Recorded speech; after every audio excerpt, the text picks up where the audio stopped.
Max battles the North Sea, a true story. Max Whitehead never thought he'd leave Eltham, the small Taranaki town where the air always had a hint of cow dung and where everyone knew your business. In 1977, life was simple. Working shifts at the Kapuni Natural Gas, grabbing a beer at the local pub, and dreaming of a world beyond the green paddocks and the weekend rugby games. At 22 though, Eltham started to feel, well, small. Stories drifted back from overseas, tales of the North Sea oil rigs, where danger and big money went hand in hand.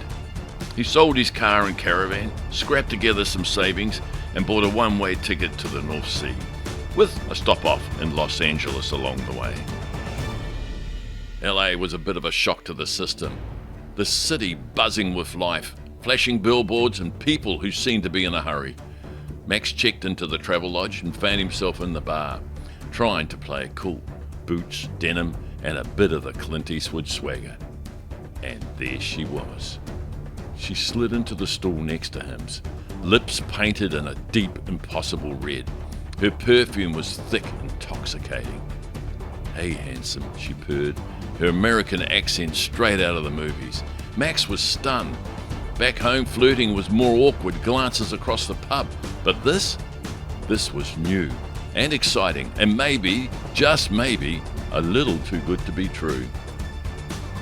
When she suggested they go upstairs, he didn't think twice.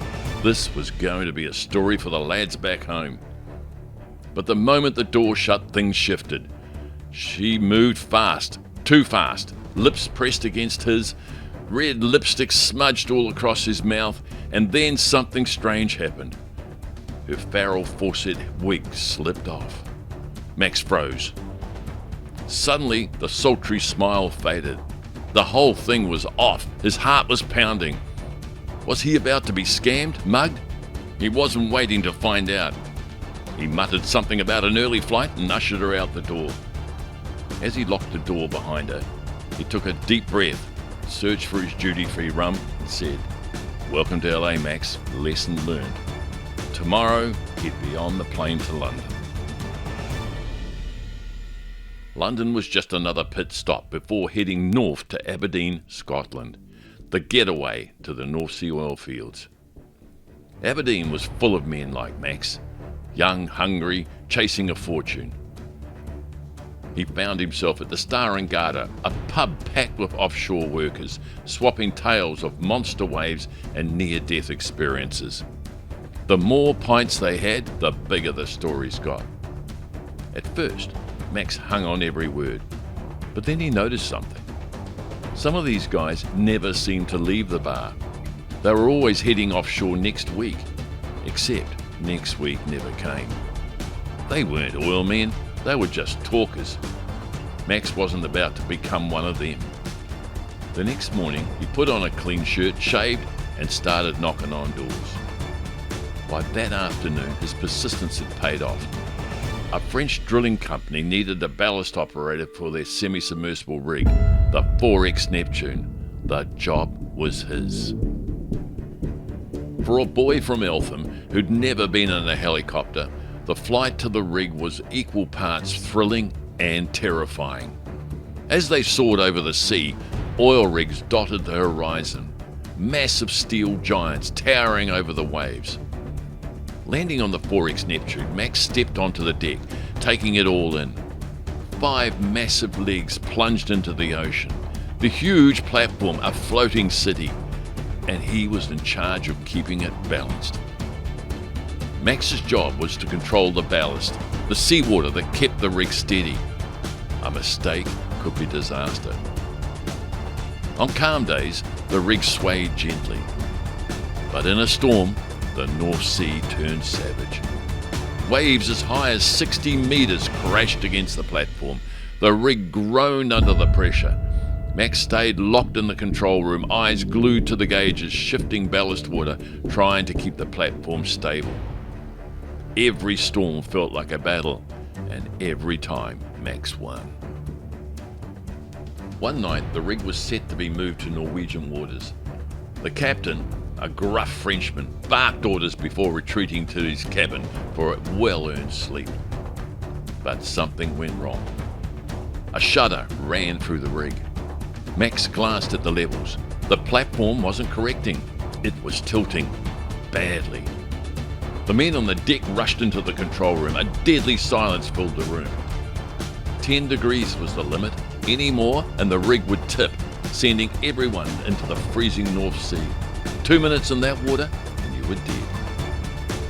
Max shut down the pumps on the port side. Nothing. He opened the valves to let the water back in. The rig corrected. But then it overcorrected. Now it was leaning dangerously in the other direction. He needed the captain now. Max sprinted to the captain's cabin and pounded on the door. No response. He burst in and the captain was laying there snoring. "Captain, we have a situation." The Frenchman snapped awake, yelling in frustration. When Max explained, he shouted, "Do your job and get out!"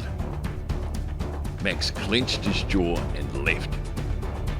Back in the control room, he braced himself. If things didn't improve in 30 minutes, he'd radio for help.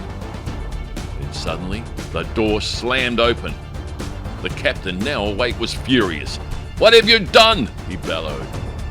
Max calmly laid down the situation. The captain listened, eyes narrowed. Then his expression changed. He checked the gauges, nodded, and ordered Max to restart the pumps. Minutes ticked by.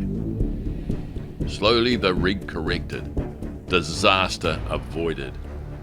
Later, in a rare moment of humility, the captain pulled Max aside. "You did well," he admitted. "I should have explained this to you sooner." A quiet victory. 2 days later, the rig arrived in Stavanger, Norway. It was New Year's Eve. Max stood on the deck watching the lights of the city twinkle across the harbour. No one was allowed on shore. Strict immigration rules. A shame, really. Those poor Norwegian girls would never get to experience the charm of a boy from Milton. He chuckled to himself. Beneath the bravado, though, he knew he'd changed. He thought about the kid who'd swaggered into LA, wide-eyed and naive. That boy would never have survived in the North Sea. Max smiled. He had survived, and he was ready for whatever came next. A true story written and narrated by Max Whitehead.